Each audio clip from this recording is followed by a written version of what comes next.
All right, what's on the bench?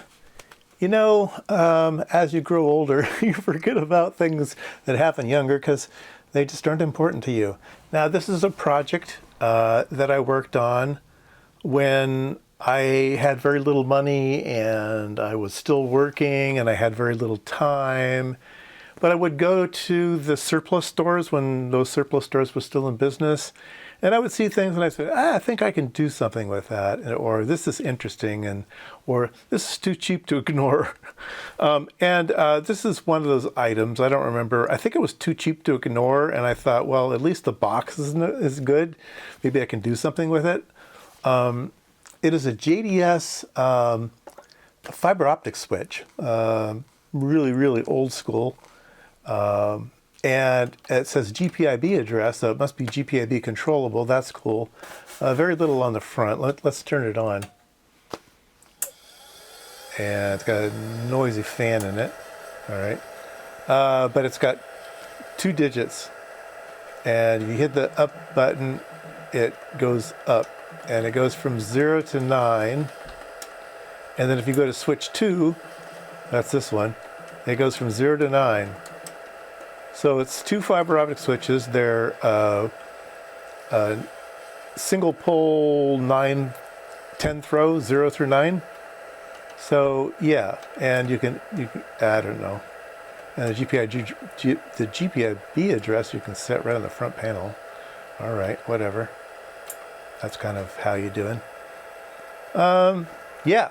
So here are the GPIB lights. But let's turn that noisy fan off. Let's take a look inside.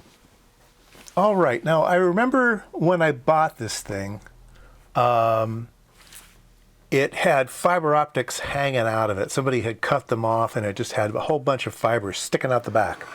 All right, so there's this, you can see it, there's this plate right here, and each one of those holes had fiber optics sticking out of it. And so no connectors on the back, just pigtails. And they went off to someplace. I don't know how long they were, but they didn't have connectors on them. They were just snipped off. And inside the box are these 2 switches.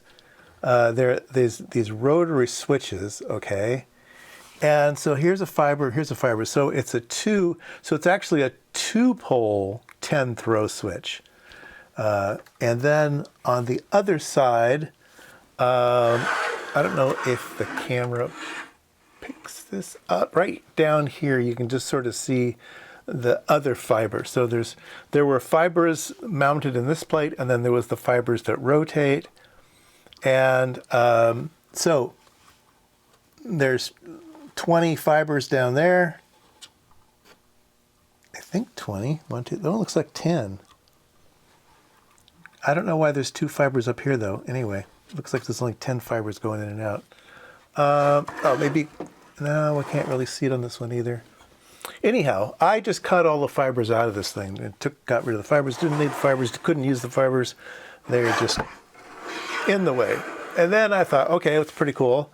It does rotate. You want to see it rotate? All right, we'll turn it back on, make it noisy again. Let's see here.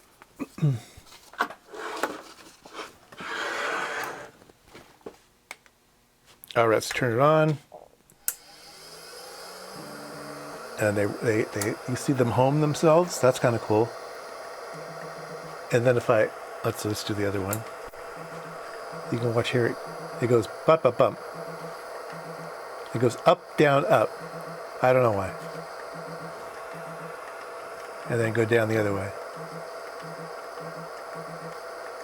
I don't know why it does that. But anyway, yeah, turn it off again. So that's what the motor does. And obviously it could go a lot farther, a lot more holes, but that's not what was in here. All right, then over here was the smarts, okay? Unplug it again. So over here was the smarts. There's a HPIB. Here's the controller chip and the 2 drivers for the HPIB right here. Looks like there's a serial port too. Yeah, RS-232 and GPIB. So then here's the microprocessor, a 68332, so 68,000 based. And here's some RAM, and here's Where's the ROM? Where's the ROM? That can't be the ROM. Maybe it is. That's a huge, giant ROM. Why do they need so much memory for this thing? Kind of craziness. There's a bent pin on that ROM chip, too. That's kind of funny. Anyway, yeah.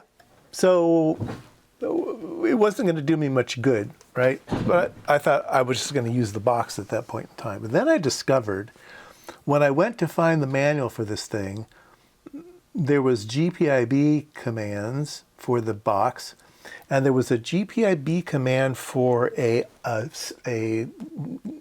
general I/O, some type of general I/O.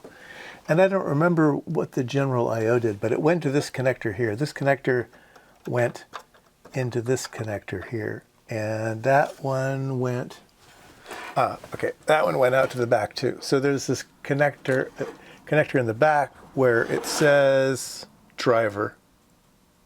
I don't know. So anyway, there was a couple TTL level control pins that you could turn on and off here, right?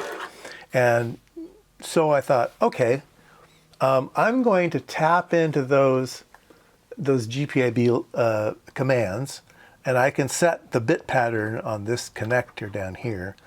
And then what I did was I wired in a relay board, 1, 2, 3, 4, 5, 6, 7, probably 8, probably 8. So 8 relays. And so I could use this chassis with this board that I added as a relay controller board, right? And I thought, great, now I can have GPIB relays. And that's what I did. I added this. I don't remember what the commands are.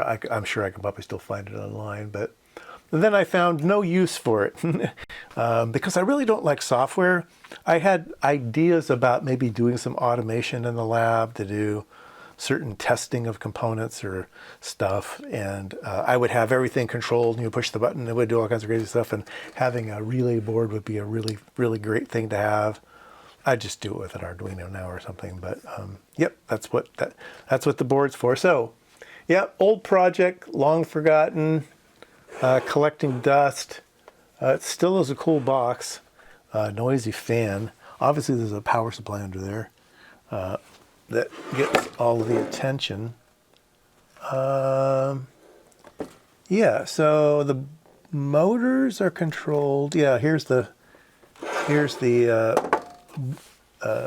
can you see that chip, that chip, that chip, and that chip are like the H bridge type of thing for the 2 motors. What part numbers are those? Do they sound familiar? No, they don't sound familiar. They're a 17A10, whatever that is. So yeah, that would be for the motors. And then this connector here, don't you like the way they did that? They use it as a giant connector, but then they only put the ribbon cable on part of it. That is for the front panel. So yeah, I don't know. Kind of a strange board. And like I said, not much use to me. But it does have some motors that turn. That might be fun someday. I don't know. Anyhow, that's what it is. It's going to go back on the forget me shelf for another few decades. Maybe somebody in the future will find this thing and go, what the heck is that?